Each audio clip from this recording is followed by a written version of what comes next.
Amém. Shalom. Eu quero começar, na verdade, falando algo bem significativo. A pastora Fabiana não está, né? Mas, de qualquer maneira, eu quero deixar registrado aqui que o quanto é importante esse movimento que ela faz, né?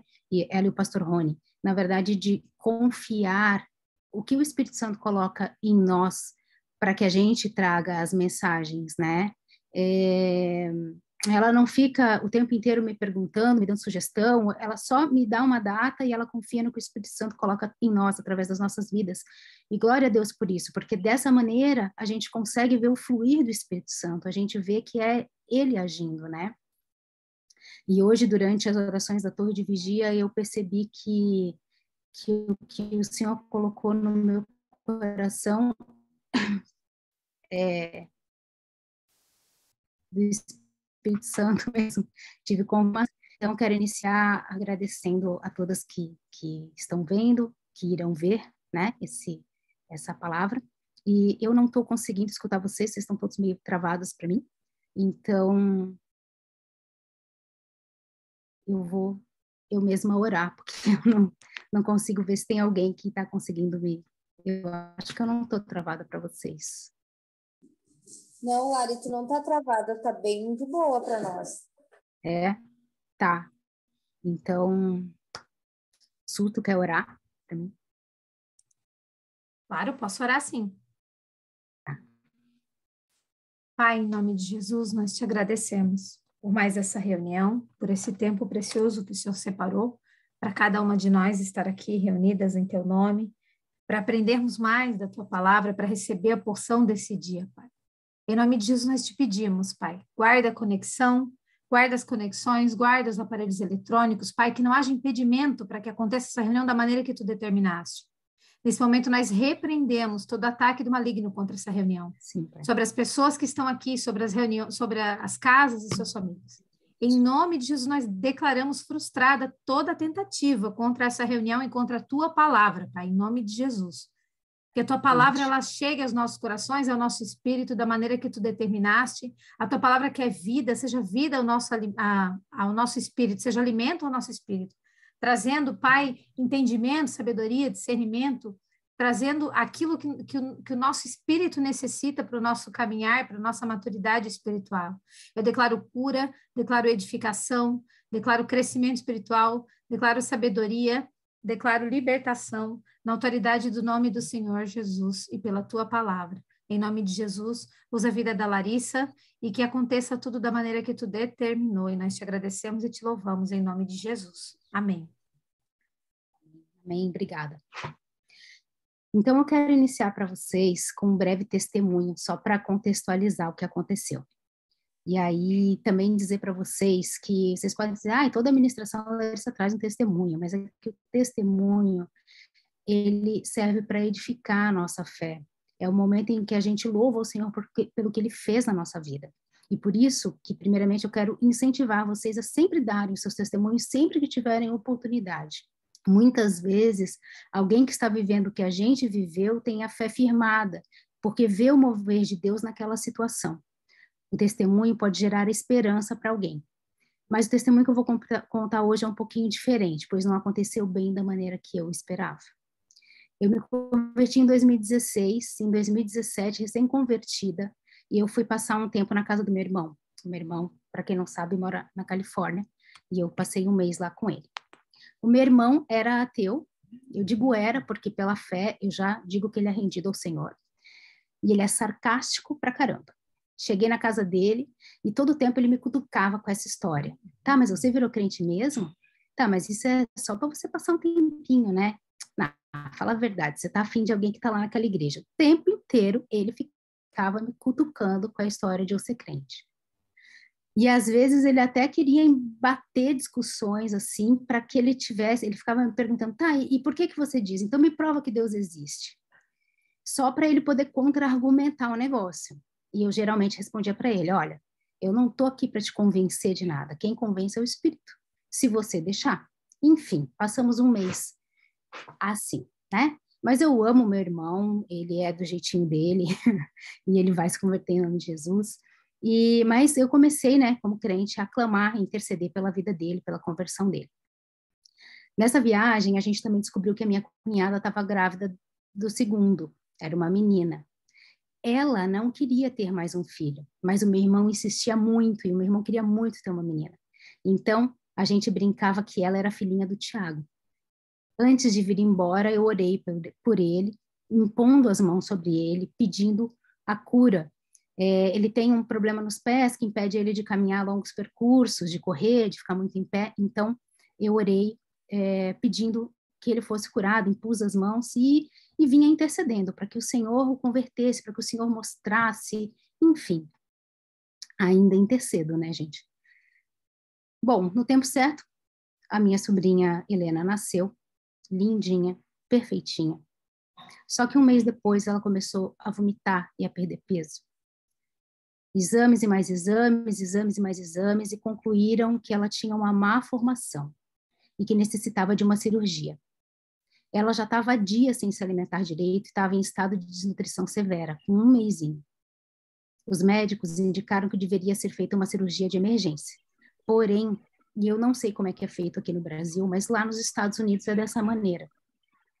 Os pais deveriam assinar um termo de responsabilidade e ciência, pois o local onde eles iriam mexer era muito sensível e ela era muito pequenininha, poderia perfurar algum outro órgão, intestino, enfim.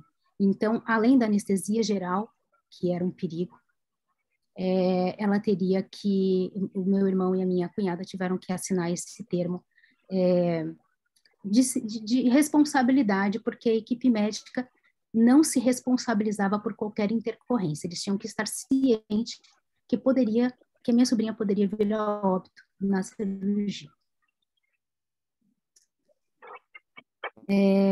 Meu irmão, no momento, ligou para a gente em prantos, abalado, mas, enfim, ele assinou o que tinha que ser assinado, e em nenhum momento ele pediu para que eu orasse, porque, afinal de contas, ele não crê, mas eu, como crente, me ajoelhei e comecei a clamar.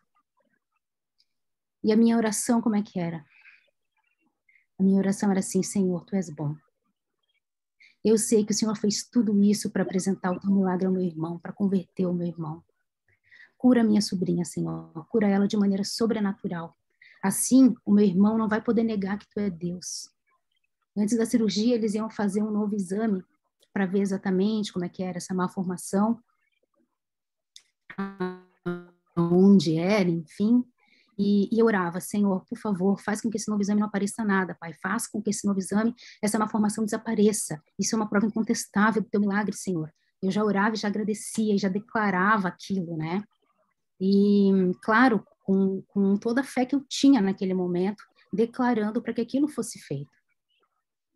Meu irmão ligou dizendo que eles iam fazer que eles tinham feito o exame e que eles identificaram onde é que estava o problema e estavam preparando ela para a cirurgia. E aí eu falei: Senhor, Tu não me escuta, Tu não vai me atender, eu estou te pedindo, eu sou Tua filha, não por mim, não por ele, mas por mim, faz isso. E comecei a interceder. E aí, nesse momento, eu digo para vocês que hoje, graças ao curso que a gente fez do Ouvindo Deus, eu sei que o que eu tive naquela época, em 2017, foi como um diálogo com o Espírito Santo. Porque as respostas, elas se formavam no meu peito de uma maneira inexplicável. Eu não pensava, inclusive eu pensava, isso vem de mim, isso não é pensamento meu. Eu não sabia o que era no momento, mas hoje eu sei que era o Espírito Santo que estava em mim e que falava assim: e se o caminho da conversão do teu irmão não for por esse milagre, for pela dor? E aí eu falo: como assim pela dor, Senhor? Não, me explica isso. Como assim? Não pode ser pela dor. E se para ele conhecer a mim, eu precisar tirar a filha dele, a filha que ele tanto quer? E aí eu orava: Senhor, meu irmão não vai te perdoar. O meu irmão vai enlouquecer, ele nunca vai aceitar isso. Meu irmão vai se revoltar, vai odiar, e aí eu orava cada vez mais. Eu falava: Senhor, a minha sobrinha não pode morrer nessa cirurgia. A minha sobrinha não pode morrer nessa cirurgia. E eu comecei a desesperada fazer aquela oração. E aí eu falava, Senhor, eu fui criada com meu irmão, eu sei como ele pensa, Pai, eu sei como ele pensa, e ele vai ficar enlouquecido se o Senhor tirar ela dele. Se ela morrer nessa cirurgia, como é que eu vou explicar para o meu irmão que a minha sobrinha morreu e que o Senhor é bom? Como é que eu vou fazer isso? Ele nunca vai acreditar em ti.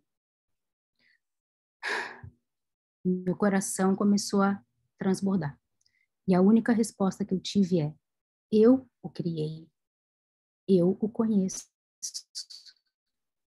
eu sei do que ele precisa. Mas e você? Vai me odiar se eu levar a tua sobrinha? E a palavra, a frase que mais reflete aquele momento foi a frase que ficou no meu coração, é: eu cumpro com os meus planos. E aí, nesse momento, eu estava como, né? Estava ajoelhada, chorando, orando, declarando Isaías 53, e chorando, e como eu digo, era choro, clamor e ranho, aquele negócio. Senhor, pelo amor de Deus, não faz isso. Que o diálogo tinha acabado. Eu não tinha mais resposta nenhuma. Eu orava e minha oração não passava do teto. Eu não tinha resposta. Até que em algum momento eu entendi. Eu me ajoelhei e comecei a entregar para Deus. E aí eu falei, Pai, faça o que tiver que ser feito. Se o Senhor tiver que levar a minha sobrinha, leva, porque ela é tua. Os teus planos são perfeitos, eu não sei de nada. Naquele momento eu entreguei de verdade. Eu senti na minha alma a minha sobrinha morrendo naquela cirurgia. Eu chorei mais. Eu louvei ao Senhor e compreendi que o plano dele não pode ser desfeito e que ele não faz nada incompleto. Ontem, a minha sobrinha completou 4 anos. E eu entendi, depois dessa experiência, que o Senhor não queria converter o meu irmão em nenhum momento. O Senhor queria me converter. Ele queria me fazer entender o que diz em Provérbios 16, que fala assim: o coração do ser humano pode fazer planos, mas a resposta certa vem dos lábios do Senhor. Todos os caminhos de uma pessoa são puros aos seus próprios olhos, mas o Senhor sonda o espírito.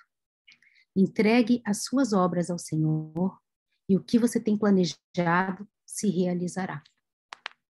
E é sobre isso a mensagem que eu quero trazer hoje para vocês. Nós temos planos no nosso coração, nós temos desejos, nós temos a nossa forma de fazer as coisas. E está tudo bem, porque Deus sabe que essa é a nossa essência. Ele nos criou. O que nós não podemos fazer é ficar bravos com o Senhor quando o plano dele é diferente do nosso. O temor ao Senhor, que é o respeito, ensina sabedoria. Isso está em Provérbios 15:33. E isso é ter temor do Senhor, é respeitar a decisão dele e não fazer birra como crianças mimadas. Nós lemos a Bíblia, nós dizemos conhecer a Deus, mas quando nós nos deparamos com os planos dele, qual é a nossa atitude? Qual é a nossa reação quando a gente se depara com os planos de Deus na nossa vida? Nós temos que fazer planos, nós devemos fazer, nós devemos orar por ele. Não entenda que o que eu estou dizendo não é que não devemos orar, nós devemos. A Bíblia fala isso. Mas a vontade do Senhor é soberana e nós temos que submeter a nossa vontade ao plano dele. Mesmo que a gente tenha desejos profundos na nossa alma e peça ao Senhor, devemos estar sujeitos à vontade dele. O segredo está na entrega. O coração entregue, quando a gente imagina o pior cenário e conseguir dizer: seja feita a sua vontade e não a minha. Isso lembra vocês alguma coisa? Em Lucas 22, do 40 ao 44, se vocês quiserem abrir, vocês podem abrir, mas eu vou ler. Fala assim: e quando chegou àquele lugar, disse-lhes: orai para que não entreis em tentação. E apartou-se dele cerca de um tiro de pedra, e pondo-se de joelhos, orava, dizendo: Pai, Se queres, passa de mim esse cálice. Todavia, não se faça a minha vontade, mas a tua. Ele apareceu um anjo do céu que o confortava. E, posto em agonia, orava mais intensamente. E o seu suor tornou-se em grandes gotas de sangue que corriam até o chão. Então, essa é a passagem que vocês, com certeza, já conhecem, quando Jesus orou no Getsemane. E esse versículo, ele me dá algumas lições. Eu vou destrinchar ele em partes para poder passar para vocês. A primeira parte do verso, Jesus fala: orai para que não entreis em tentação. Enquanto nós estamos buscando fazer a vontade de Deus, o inimigo trabalha de maneira para nos tirar dessa busca. Ele não quer que a gente busque isso. Por isso é tão importante orar silenciando a nossa alma. Porque eu, sujeita à vontade de Deus, sou uma bomba atômica. Eu, sujeita à vontade de Deus, sou o dunamis. E é isso que o inimigo não quer. A segunda parte desse trecho fala assim: Pai, se queres, passa de mim esse cálice. Todavia, não se faça a minha vontade, mas a tua. Deus pode fazer todas as coisas. E nós temos fé e sabemos disso. Mas tem coisas que ele não quer fazer. Ou porque não contribui para o nosso crescimento, ou porque não está no tempo certo. Desculpa. Ou porque não contribui para a edificação da igreja, ou porque não nos conduz ao reino, ou porque ele tem algo maior e melhor para nós, após aquele vale. Isso não significa que Deus não quer fazer a nossa vontade. Isso significa que ele tem o tempo e a maneira correta de fazer o que ele prevê na nossa vida. Isso também não significa que a gente não possa dar um jeitinho com o nosso próprio braço, que é geralmente o que a gente acaba fazendo. Mas se a gente faz isso, a gente não está debaixo da vontade dele, não cumpre com o que ele quer e, consequentemente, está fora da bênção. O que eu quero dizer? Se Jesus era 100% humano, apesar de ele ser 100% Deus, ele também era humano. E se ele deixasse a alma dele levar ele, se ele não orasse tanto, se ele não vivesse tanto em santidade, se ele vestisse a humanidade dele e desse no pé e fugisse daquele lugar, talvez ele viveria à vontade dele se ele fosse um humano como nós, podres e pecadores. Graças a Deus ele era Jesus. Mas ele negaria os planos de Deus, ele deixaria de salvar a humanidade para salvar a própria pele. O que eu quero dizer para vocês? Quando a gente deixa de se sujeitar à vontade de Deus, pode ser que a gente esteja deixando milhões de pessoas para trás para satisfazer a nossa vontade.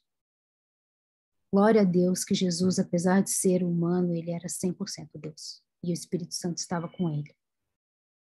A terceira parte desse versículo fala assim: e apareceu-lhe um anjo do céu que o confortava. Quando nós estamos nos sujeitando à vontade de Deus, ele nos envia condições para suportarmos esse fardo. E o quarto trecho desse versículo fala assim: e posto em agonia, orava mais intensamente. Se o próprio Jesus se pôs em tamanha agonia, é normal que a gente também se agonie. É normal que a nossa alma queira dar um piti. E ele nos ensina, porque ele é o nosso modelo, que estando em agonia, o que eu devo fazer é orar mais intensamente. Então, o que eu quero falar para vocês é que devemos sim fazer planos e orar por esses planos, mas devemos sempre sujeitar os nossos planos e as nossas vontades, os nossos desejos à vontade de Deus. Para finalizar, eu quero ler com vocês Tiago 4. E eu vou ler Tiago 4 em dois momentos. Primeiro, Tiago 4:7, que fala assim: Portanto, submetam-se a Deus, resistam ao diabo e ele fugirá de vocês. A palavra sujeição aqui é a mesma coisa que submissão. E nossa cultura terrena, ela tem um sentido de um manda e o outro obedece. Tem um sentido de obrigação, de imposição. Enquanto o sujeito que se sujeita é um submisso que simplesmente acata ordens. Mas, aqui em Tiago 7, na Bíblia, essa sujeição significa obediência voluntária. Não é a ideia de ser forçado a fazer algo por um superior, por obrigação, mas a ideia de cumprir voluntariamente aos comandos dados por Deus, por amor e por entender que esse é o melhor para a nossa vida.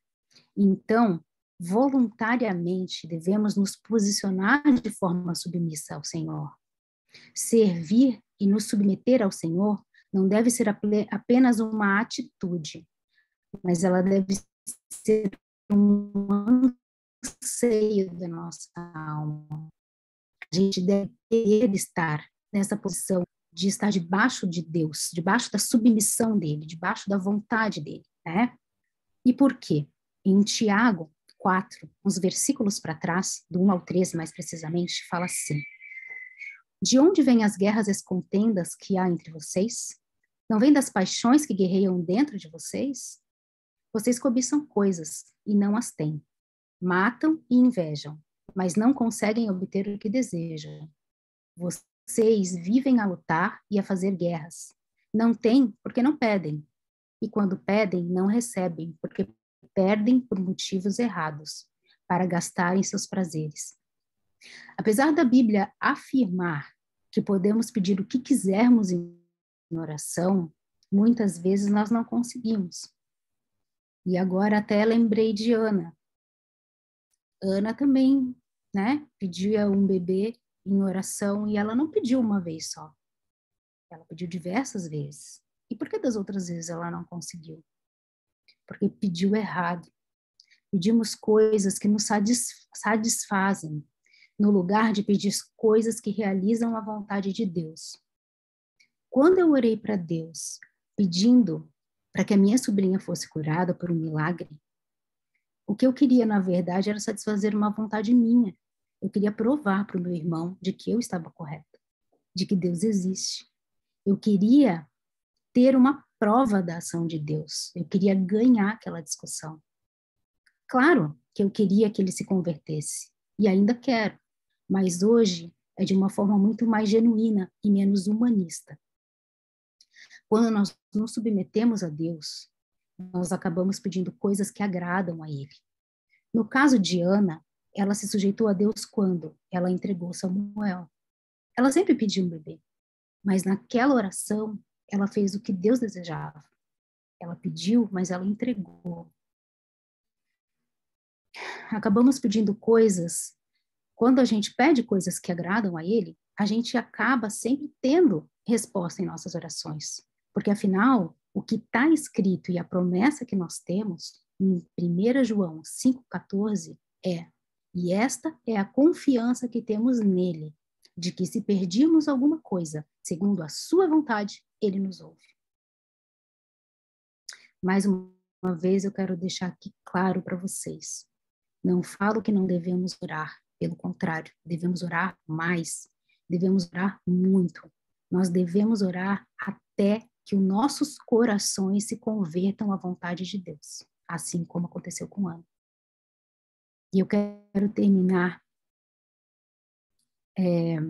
lendo para vocês um trecho de Salmo 103, que fala o seguinte, Salmo 103, do 19 ao 22. Nos céus, o Senhor estabeleceu o seu trono, e o seu reino domina sobre tudo. Bendigam o Senhor os seus anjos, valorosos em... Bendigam o Senhor todos os seus exércitos, ministros seus, que fazem a sua vontade. Bendigam o Senhor todas as suas obras, em todos os lugares dos seus domínios. Bendiga minha alma, ó Senhor.